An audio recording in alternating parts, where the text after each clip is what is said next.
Shalom Aleichem Beshem Hamasyah. Beberapa saat lalu saya menemukan sebuah buku yang dikarang oleh Abdul Haq Fityarti dan Abdul Ahad Daud. Judulnya menarik, Muhammad di dalam kitab suci agama Zoroaster, Hindu, Buddha, dan Kristen. Nah, sebetulnya saya sudah lama membaca buku ini. Dulu saya menemukan di salah satu tempat loak buku langganan saya dulu. Judulnya itu adalah Muhammad in the Bible.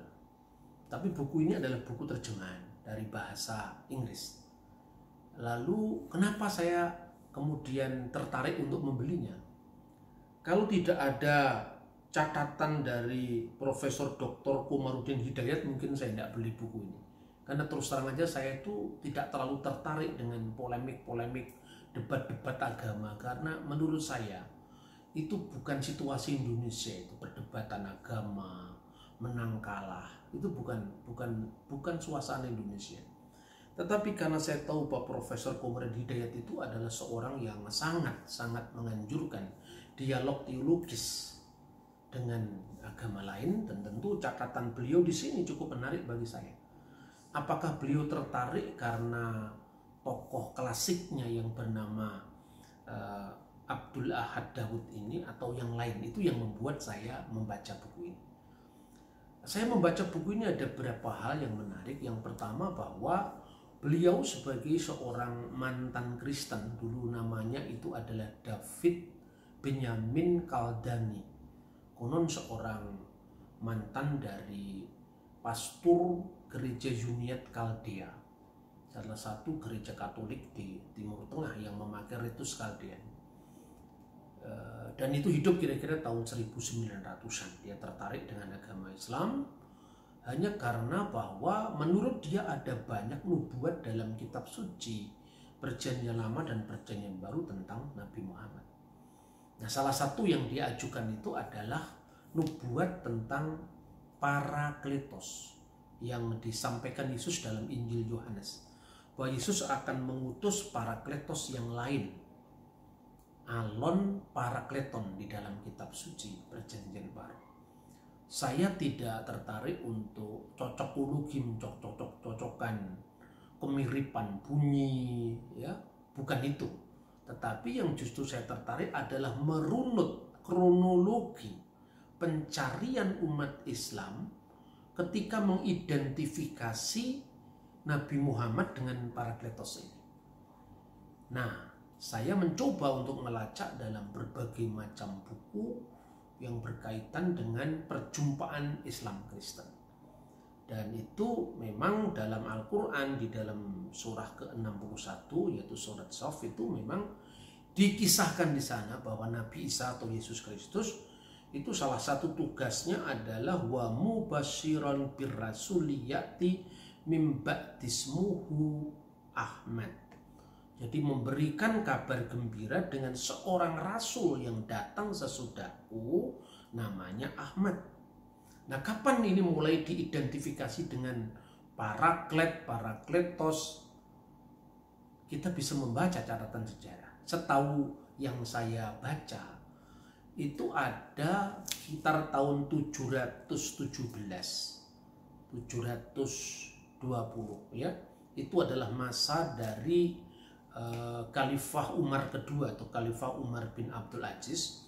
Itu ditemukan surat Kaisar Leo ketiga kepadanya mengenai dialog agama. Dan Kaisar Leo dari Bizantium, Leo ketiga itu meyakinkan kepada penguasa muslim itu bahwa identifikasi Parakletos dengan Muhammad itu salah, karena itu terlalu jauh, baik dari sudut pandang teologisnya, narasi seluruh kitab Injil itu, artinya teks dan konteksnya tidak sambung.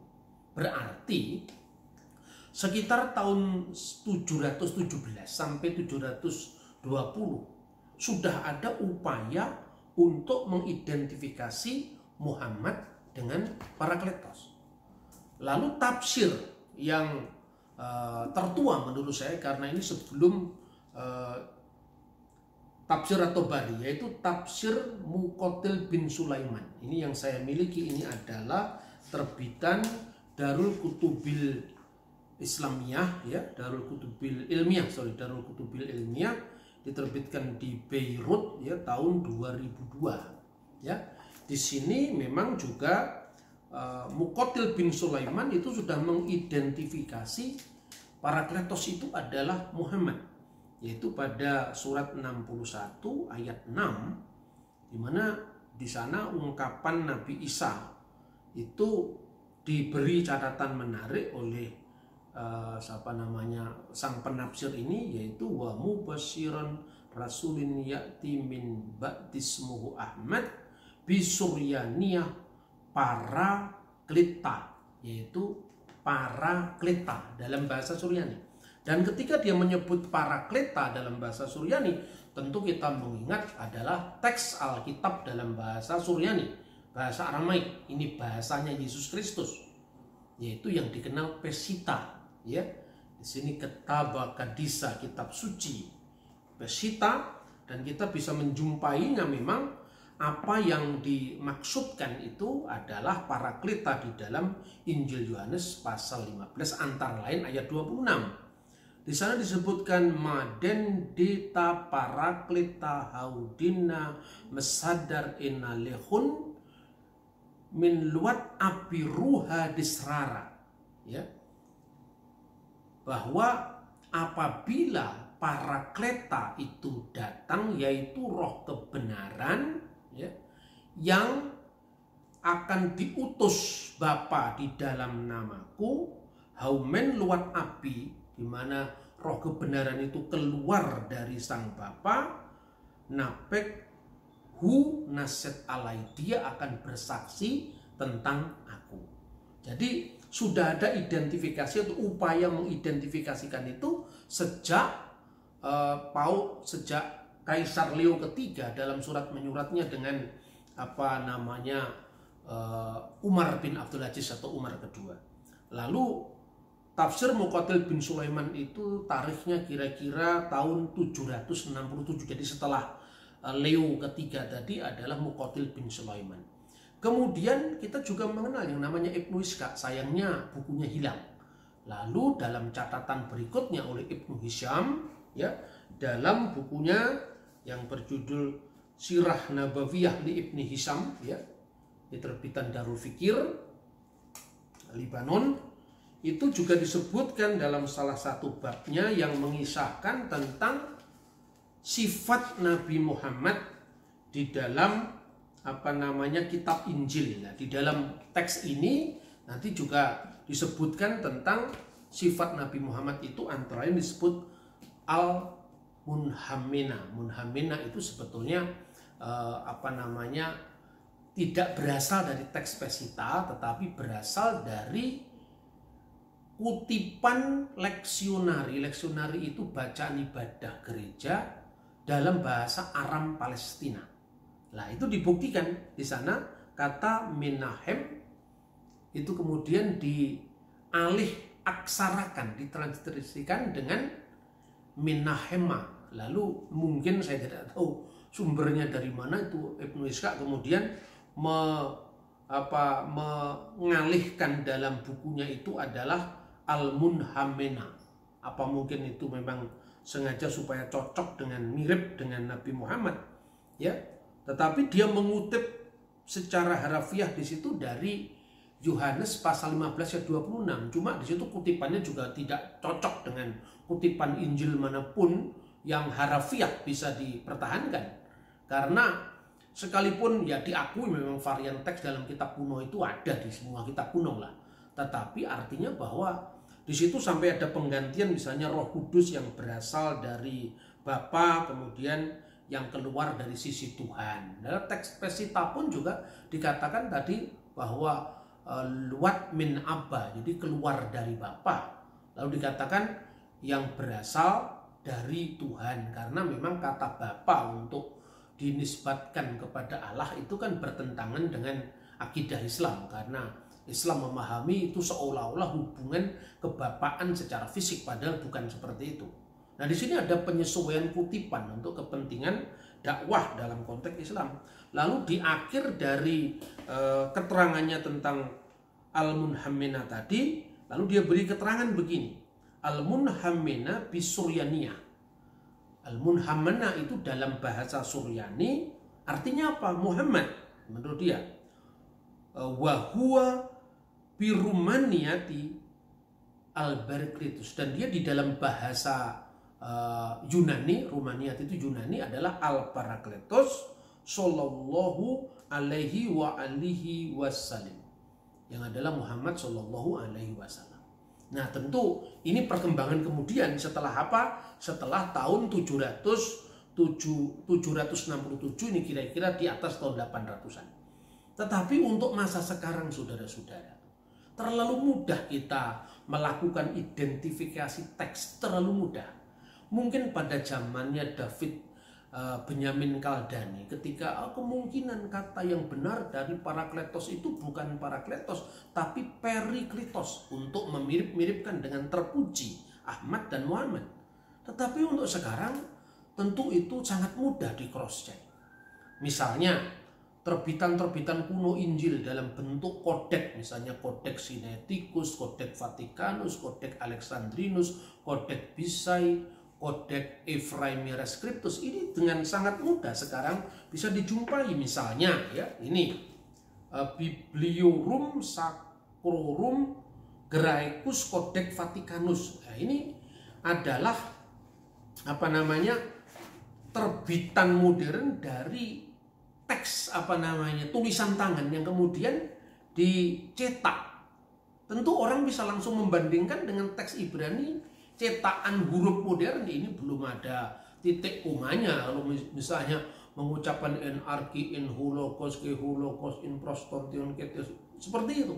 Begitu juga tentang nubuat Yesus tentang Parakletos tadi. Di semua teksnya berbunyi memang Parakletos, para bukan peri. Misalnya di dalam Yohanes pasal 15-26 tadi, Hode Parakletos tu pneuma tu agion hu pemsei hu pater en tu onomatimo. Semua ayat berbunyi demikian. Kodek Vaticanus, kodek Ephraim, kodek Alexandrinus. Bahkan sebelum kodek, jadi itu masih dalam bentuk papirus. Misalnya papirus 66 itu disimpan di Bibliotheca Bodmeriana Switzerland. Itu juga bunyinya seperti itu. Nah, kalau kodek Vatikanus itu tahun 325 dan kemudian P66 itu naskah Injil Yohanes yang disimpan di Bibliotheca Bodmeriana Switzerland, itu uji karbon terakhir ini dari Profesor Kim itu tahun 120. Nah, sementara menurut catatan-catatan Apostolic Fathers, murid-muridnya para rasul sendiri, misalnya Papias, Polikarpus, itu sejaman. Itu Rasul Yohanes meninggal tahun 96 di Efesus. Berarti hanya ada time gap antara penulisnya yang aslinya dengan naskah tertua yang ditemukannya. Itu tidak sampai 24 tahun. Tentu keakuratan teksnya bisa dipercaya, dan semua naskah kuno dari abad kedua, ketiga, keempat sampai kira-kira abad 11, lebih dari 5.000 naskah perjanjian baru yang aslinya semua menyebut Parakletos, tidak ada Perikletos. Kemudian yang kedua, di dalam penerapan ibadat dari abad ke abad, gereja selain punya kitab suci, itu adalah punya buku-buku liturgi maupun buku-buku hukum gereja, ya hukum kanonik gereja. Misalnya Didaskalia. Ada Didaskalia Apostolorum Koptik, Didaskalia Apostolorum Yunani. Didaskalia Apostolorum Koptik itu ditulis tahun 189, ya. Itu pembukaannya menggunakan kata Parakletos dalam pengertian Roh Kudus. Misalnya ya, ini terjemahan Koptik dari bahasa Koptik, dialek Sahidi ke dalam bahasa Arab. Tertulis begini, Bismillahirrahmanirrahim, ya demi nama Allah Sang Bapa, Dobit Al-Kul, yang menguasai mengendalikan segala sesuatu. Ini terjemahan dari bahasa Yunani Pantokratora. wa ibnihi dan putranya Yesus al-Masih, wa Ruhil Kudus dan Roh Kudus, bil baraklit, parakletos. Jadi ini tahun 189. Semua ritus gereja, kitab suci, semua menerjemahkan kadang-kadang dengan al-mu'azzi, ya, sang penghibur, sang penolong, kadang-kadang hanya ditransliterasikan al-baraklit, tapi semuanya seperti itu. Begitu juga dalam terjemahan Koptik, ya, yang berdampingan dengan bahasa Arab. Untuk Yohanes pasal 15 ayat 26 juga diterjemahkan dengan al-baraklit. Dan itu artinya adalah Roh Kudus dan tidak memiliki makna lain. Apa itu nabi akhir zaman? Sama sekali tidak ada. Lalu pertanyaan kedua, dari mana asal kata Menahem, Menahema sebetulnya yang dibaca oleh Ibnu Hisham dengan al-Menahema tadi? Dari mana asalnya? Karena dari pengharapan Yahudi, pengharapan mesianik Yahudi. Misalnya di dalam kitab Ratapan, ya, kitab Eka, Sefer Eka, kitab Ratapan, pasal 1 ayat 16, itu misalnya disebutkan kirahat mimeni menahem mesi napsi.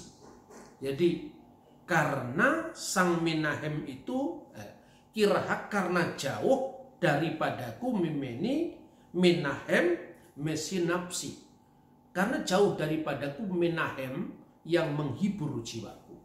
Nah, kata Menahem itu di dalam Midrash Ekah Rabbah, ini dokumen Yahudi, ya. Lalu juga ada di dalam Traktat Sanhedrin, khususnya 98a. Itu diartikan Menahem itu adalah nama sang Mesias. Jadi nama Raja Mesias yang akan datang.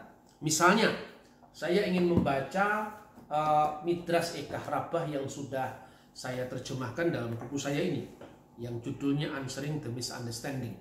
Saya baca terjemahan dari Ekah Rabbah itu seperti ini, ya, Ekah Rabbah, Midrash Ekah Rabbah dari pasal 1 ayat 16. Jadi ini tradisi para rabi bahwa Menahem itu nama Mesias. Dikatakan atas otoritas Nabi Aibu dari penuturan Rabi Yehuda. Nama sang Mesias itu adalah Menahem.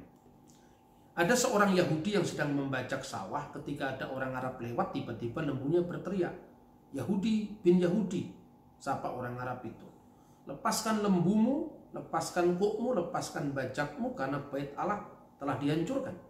"Kok kamu tahu?" tanya Yahudi. Jawab si Arab, "Lembumu berteriak." Lalu Yahudi tadi melepaskan lembunya sebagai tanda perkabungan. Sementara mereka sedang berbicara, lembu itu berteriak untuk kedua kalinya. "Hei Yahudi bin Yahudi," tanya si Arab, "ikatlah lembumu, ikatlah kokmu, ikatlah bajakmu, sebab sang Mesias telah lahir." "Di mana dilahirkan?" tanya Yahudi. "Di ibu kota Bethlehem di wilayah Yehuda," jawabnya. "Siapa namanya?" Jawabnya lagi, "Namanya Menahem."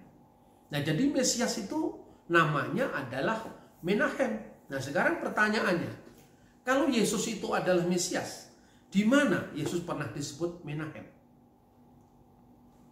Alkitab Perjanjian Lama ini sejak abad ketiga sebelum Masehi di Alexandria diterjemahkan menjadi Septuaginta dalam bahasa Yunani. Dan kata Menahem diterjemahkan dalam Septuaginta dengan Parakletos. Misalnya terjemahan untuk Ratapan pasal 1 ayat 16. Misalnya kata Menahem tadi terjemahannya adalah Parakalonmi, seakar dengan kata Parakletos. Dan kata Parakletos itu dimanapun juga artinya, baik itu dalam bahasa Ibrani klasik maupun bahasa Ibrani sekarang ini, artinya pembela, penghibur, penolong, pengantara. Mengapa? Di dalam bahasa Ibrani modern, advokat itu disebut dengan Menahem karena dia membela membela kliennya dari tuntutan, dan dia mengantarai para pihak yang bersengketa. Oleh karena itu, kepala kejaksaan dalam bahasa Ibrani disebut Paraklet Hamekos. Itu kepala kejaksaan. Jadi parakletos, paraklet, menahem itu memiliki makna pembela. Dan misalnya lagi di dalam kitab Ayub pasal 16 ya, ayat 2. Pasal 16 ayat 2. Jelas di sana disebutkan misalnya di dalam bahasa Ibrani, Sama'ti keeleh rabot menahame amal kulahem. Kira-kira artinya hal seperti ini sering saya dengar. Penghibur-penghibur, pembela-pembela yang menyakitkan dari kalian semua.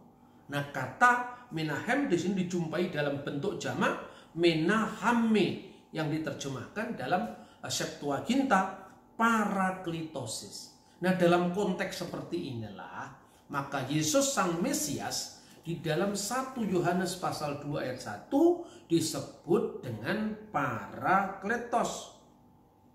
Apabila kita berbuat dosa, ada parakliton exumen proston patera Yeson Kriston dikaion.